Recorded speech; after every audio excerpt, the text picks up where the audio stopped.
स्वागत है आपका खुद के यूट्यूब चैनल पर जिसका नाम है कश्यप जी का तहलका।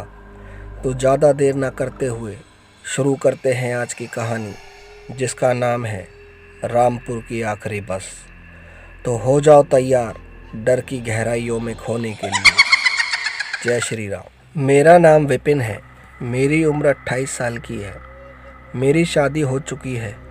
मेरे 2 बच्चे कार्तिक और सलोनी हैं। मेरी पत्नी का नाम रजनी है। हम लोग रामपुर के पास एक छोटे से गांव में रहते हैं। रोजी रोटी कमाने के चक्कर में हम लोग हरियाणा के भट्टे पर ईंटें बनाने का काम करते थे, जिससे आमदनी ठीक ठाक हो जाती थी। थोड़े बहुत पैसे मैं अपने माँ बाप को भेज देता था। वो दोनों रामपुर में ही रहते हैं। सब कुछ सही चल रहा था। तभी मेरी पत्नी रजनी बोली, बहुत दिन हो गए हैं, चलो गांव घूम कर आते हैं। कार्तिक और सलोनी भी जिद कर रहे हैं, दादा दादी के पास जाएंगे। मैं भी बोला, भट्टे का काम अभी थोड़ा मंदा चल रहा है, हफ्ता 10 दिन रुक जाओ फिर चलेंगे। बात आई गई हो गई। भट्टे का काम और भी मंदा हो गया। तभी गांव से खबर आई मेरी माँ की तबीयत खराब है। मैंने अपने भट्टे के मालिक को अपनी परेशानी बताई। उसने मुझे कुछ पैसे दे दिए। जो उसने मुझे पैसे दिए थे वो सिर्फ एक आदमी ही गांव जा सकता था। मैंने रजनी को बोला, कैसे करें? तभी रजनी ने कुछ पैसे निकालकर मेरे हाथ में रख दिए और बोली, आप चिंता मत करो, मैं यहाँ बच्चों का ख्याल रख लूँगी। तुम सीधे गांव चले जाओ। वहाँ तुम्हारे माता पिता का ध्यान रखने वाला कोई नहीं है। बस एक मुँह बोली भाभी है जो उन्हें एक गिलास पानी भी नहीं देती। हमेशा कुछ ना कुछ लेने के चक्कर में पड़ी रहती है। मैं बोला, रजनी तुम ठीक कह रही हो, मैं आज ही निकल जाता हूँ। सर्दियों का मौसम होने की वजह से अंधेरा जल्दी हो गया। मैं स्टेशन से ट्रेन में बैठ गया। वो ट्रेन गाज़ियाबाद तक ही थी। मैंने सोचा गाज़ियाबाद के बाद रामपुर के लिए कोई दूसरी ट्रेन पकड़ लूँगा, नहीं तो बस मिल ही जाएगी। कोहरा होने की वजह से ट्रेन भी बहुत धीरे धीरे चल रही थी। बार बार कई जगहों पर रुकी। जैसे तैसे मैं गाज़ियाबाद पहुँच गया। मैंने मोबाइल में टाइम देखा तो रात के 1 बज रहा था। स्टेशन पर भीड़ भाड़ भी कम थी। स्टेशन से पता करा रामपुर की ट्रेन कितने बजे जाएगी। किसी ने कुछ जवाब नहीं दिया। मैं स्टेशन के बाहर निकला और चाय की दुकान पर जाकर चाय वाले से एक चाय मांगी और पीने लगा। तभी मेरे मन में ख्याल आया, क्यों ना एक बार चाय वाले से और पूछ लूँ, रामपुर के लिए कोई सवारी मिल जाएगी। तभी वो चाय वाला बोला, भाई साहब ट्रेन तो नहीं मिलेगी, पर पुराने बस स्टैंड से रामपुर की बस मिल जाएगी। मैं धीरे धीरे उस बस स्टैंड की तरफ बढ़ने लगा। बस स्टैंड पर इक्का दुक्का लोग ही घूम रहे थे। मैं भी बस स्टैंड पर बैठ गया। तभी एक आदमी मेरे पास आकर बैठ गया। मैं उससे बोला, भाई साहब रामपुर की बस कितने बजे आएगी? तभी वो बोला, बस थोड़ी देर पहले ही निकल गई। रामपुर जाने वाली बस अब यहाँ से कोई नहीं है। तुम आगे चौराहे पर चले जाओ, वहाँ से 2 बजे एक बस रामपुर जाती है, वो तुम्हें मिल जाएगी। इतना कहकर वो मुस्कुराते हुए चला गया। मैंने मोबाइल में टाइम देखा तो रात के 1:30 बज रहे थे। मैं चौराहे की तरफ चलने लगा। चारों तरफ बस अंधेरा था। मुझे अपने अलावा वहाँ कोई और नहीं दिख रहा था। रात होने के कारण मुझे थोड़ा डर लगने लगा। चौराहे पर पहुंचकर मैं वहीं बैठ गया और अपनी रामपुर जाने वाली बस का इंतज़ार करने लगा। तभी एक बूढ़ा आदमी जिसने कंबल ओढ़ रखा था, वो खांसता हुआ मेरे ही पास आकर बैठ गया। मैं उससे बोला, बाबा कहाँ जाओगे? तब वो बोला, मैं कहीं नहीं जाता, मैं यहीं रहता हूँ। यहाँ से जो रात में बस निकलती है, मैं उसमें सवारियों को जाने से रोकता हूँ।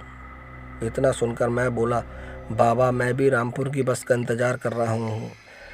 तभी वो बूढ़ा आदमी बोला, मत करो इंतज़ार उस मौत की बस का, चले जाओ यहाँ से। मुझे लगा ये बूढ़ा आदमी पागल है। तभी सामने से कुछ रोशनी मेरी ही तरफ बढ़ी चली आ रही थी। गौर से देखा तो पता चला वो रामपुर जाने वाली बस थी। बस आ गई। बस में बहुत भीड़ थी। जैसे तैसे मैं बस के अंदर घुस गया।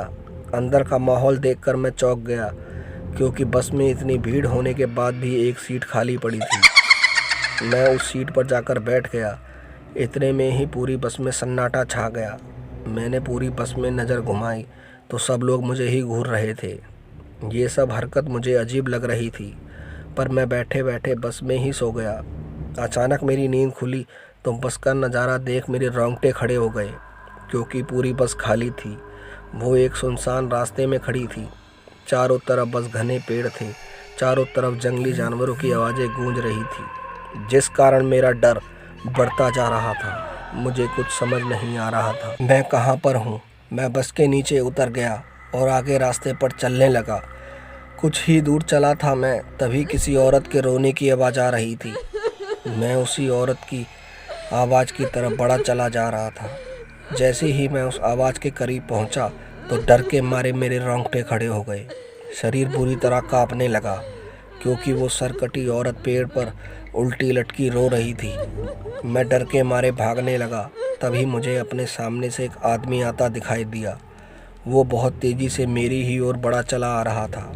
जैसे ही वो थोड़ा मेरे करीब आया तो डर के मारे मेरा कलेजा हलक में आ गया, क्योंकि उसके दोनों पैर नहीं थे। वो उड़ता हुआ मेरी तरफ आ रहा था। मैं दूसरी तरफ भागने लगा। तभी मुझे अपने सामने उसी बूढ़े आदमी को देखा जो मुझे बस स्टैंड पर मिला था। उसने मुझे अपने कंबल में छुपा लिया। मुझे चारों तरफ से औरतों के रोने की आवाज़ आ रही थी, पर थोड़ी देर में सब शांत हो गया। तभी उस बूढ़े आदमी ने मुझे कंबल से बाहर निकाला और बोला, मैंने तुम्हें पहले ही मना करा था उस बस में चढ़ने से। उसके बाद जो मुझे उस बूढ़े आदमी ने बताया, मेरे शरीर के सारे रोंगटे खड़े हो गए, क्योंकि मैं उस बूढ़े आदमी को पागल समझ रहा था। वो बोले, तुम जिस बस से रामपुर जा रहे थे वो बस कुछ साल पहले पूरी जल गई थी, जिस कारण उसमें बैठे सारे आदमी जलकर मर गए।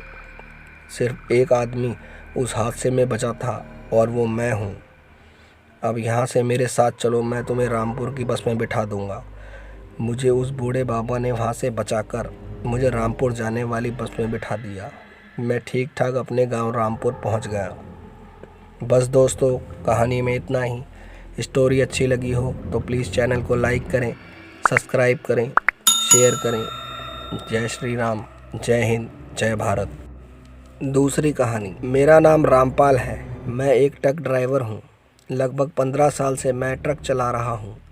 ये कहानी बिल्कुल सच्ची है। मेरे ट्रक का खल्लासी रविंदर था। वैसे तो सारे काम ठीक से कर लेता था, पर नींद का कच्चा था। 3 साल पहले काम में मंदी चल रही थी। तभी रविंद्र मुझसे बोला, उस्ताद जी, माल का ऑर्डर आया है राजस्थान का। मैं बोला, कौन सा माल? रविंद्र बोला, उस्ताद जी, घर का फर्नीचर जाएगा।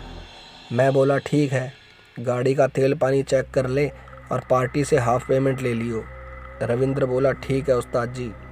वैसे तो मैं कई जगह ट्रक लेकर गया था, पर राजस्थान का पहला चक्कर था। मुझे क्या पता था ये राजस्थान का चक्कर मेरी सारी ज़िंदगी बदल देगा। शाम के 6 बज चुके थे। हमने माल लोड करवा लिया और चल पड़े। ठंड का मौसम अपने रुबाब पे था। अब गाड़ी हाईवे पर चढ़ चुकी थी। धीरे धीरे अंधेरा बढ़ता जा रहा था। मैं रविंद्र से बोला, सुन भाई, आज रात नींद पे थोड़ा कंट्रोल कर लियो। वो बोला, ठीक है उस्ताद जी। रात के 9 बज चुके थे। भूख लगने लगी।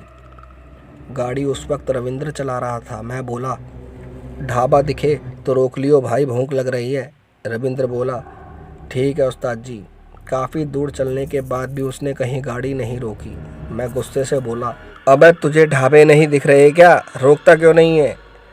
रविंद्र सहम गया और बोला, उस्ताद जी, अभी तक तो कोई ढाबा आया ही नहीं है।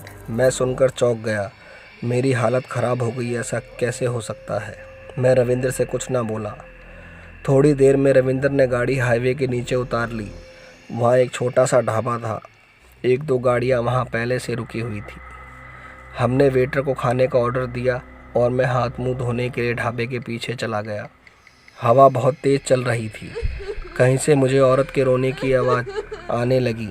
अंधेरा होने के कारण उस पर मैंने ज़्यादा ध्यान नहीं दिया और जाकर खाना खाने लगा। तभी मेरी आंखें डर के मारे फटी की फटी रह गई, क्योंकि मेरी प्लेट में इंसान के हाथ की कटी उंगली दिखाई दी। मैं सहम गया। मैंने जैसे ही चिल्लाते हुए प्लेट फेंकी और बोला, अरे वेटर, ये क्या ले आया है? इतने में रविंद्र बोला, क्या हुआ उस्ताद जी, क्यों चिल्ला रहे हो? मैं बोला, देख ले क्या लेकर आया है ये। रविंद्र ने प्लेट का बिखरा खाना देखा तो सब ठीक था। इतने में मुझे फिर से औरत के रोने की आवाज़ आने लगी। मैं इधर उधर देखने लगा पर कोई ना था। इतने में मेरी नज़र ढाबे के मालिक पर गई तो वो हमें देखकर मुस्कुरा रहा था। मैंने रविंद्र से कहा, चल यार कहीं और खाना खा लेंगे, यहाँ मुझे कुछ ठीक नहीं लग रहा। रविंद्र बोला, ठीक है उस्ताद जी।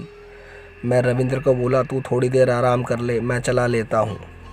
रात के 12:30 बज चुके थे। चांदनी रात में हाईवे पर गाड़ी आराम से चल रही थी। एकदम मुझे लगा जैसे कोई गाड़ी से टकरा गया हो। मैंने एकदम ब्रेक मारे और उतरकर देखने लगा पर सब ठीक था। मैं दोबारा ट्रक पर चढ़ ही रहा था, फिर से औरत के रोने की आवाज़ आने लगी। मैंने इधर उधर देखा, कोई ना दिखा। तभी मेरी नज़र गाड़ी के ऊपर पड़ी, जिसे देखकर मेरे रोंगटे खड़े हो गए। मैं बुरी तरह कांप रहा था क्योंकि ट्रक पर कोई औरत पैर लटकाकर बैठी रो रही थी। मैं ट्रक में घुस तो गया पर ट्रक स्टार्ट नहीं हो रहा था। रविंद्र बड़ी गहरी नींद में सो रहा था। मैं चिल्लाकर बोला, उठ जा भाई, उठ जा। डर के मारे मेरे होंठ कांप रहे थे। रविंद्र आंखें मसलता हुआ उठा और बोला, क्या हुआ उस्ताद जी? मैं कुछ बोल नहीं पा रहा था। वो समझ गया कुछ तो बात है जो उस्ताद जी इतना डर रहे हैं। रविंद्र ने मुझे पानी पिलाया और बोला, उस्ताद जी आप आराम कर लो, ट्रक मैं चलाता हूँ। मैं डरते डरते बोला, ठीक है। हमने जगह बदल ली। जैसे ही रविंद्र ट्रक में सेल्फ मारता गाड़ी स्टार्ट करने को, फिर से औरत की रोने की आवाज़ आने लगी। शायद इस बार रविंद्र ने भी वो आवाज़ सुनी और बोला, वो सही कह रहा था, इस रास्ते पर मत जाना। मैं बोला, कौन क्या कह रहा था? उस्ताद जी, जहाँ से हमने ट्रक का माल लोड करवाया था वहीं और भी ट्रक वाले थे।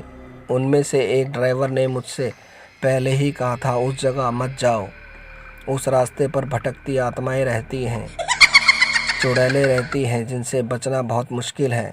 हमने भी मना कर दिया था, तुम भी मना कर दो।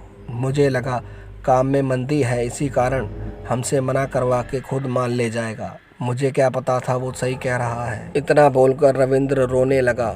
मैं बोला, अब जो हुआ सो हुआ, अब सोचो यहाँ से कैसे निकलें। तभी ट्रक को बहुत तेज़ झटका लगा, जैसे किसी ने पीछे से ट्रक ठोक दिया हो। डर के मारे हम दोनों में से किसी की भी हिम्मत ना थी उतरकर देखने की, मगर डरते डरते हम दोनों ट्रक से नीचे उतरे और पीछे जाकर देखा तो आंखें फटी की फटी रह गई। पूरे शरीर के रोंगटे खड़े हो गए क्योंकि ट्रक से वही ढाबे का मालिक लटक रहा था, जैसे किसी ने उसे फांसी के फंदे से लटका दिया हो। हम दोनों का डर के मारे बुरा हाल हो रहा था। भागकर हम ट्रक में चढ़ गए, जल्दी से दरवाजे बंद कर लिए। ट्रक एकदम तेज़ तेज़ हिलने लगा। ट्रक के बाहर से औरत के रोने की और पायलों की आवाज़ इतनी तेज़ आ रही थी, हमारे कानों से खून निकलने लगा। तभी रविंद्र बोला, उस्ताद जी आप इधर आओ। रविंद्र ड्राइवर सीट पे था। उसने ट्रक में हनुमान चालीसा चला दी। उसके बाद बहुत तेज एक चीख सुनाई दी। ट्रक हिलना बंद हो गया। रविंद्र ने ट्रक स्टार्ट कर और बजरंगबली का नाम लेकर चलाने लगा। हम माल राजस्थान छोड़कर ठीक ठाक अपने घर आ गए, पर जब भी वो रात हमें याद आती है तो दिल की धड़कनें रुकने लगती है। बस दोस्तों, कहानी में इतना ही। मिलते हैं अगली कहानी में। जय श्री राम।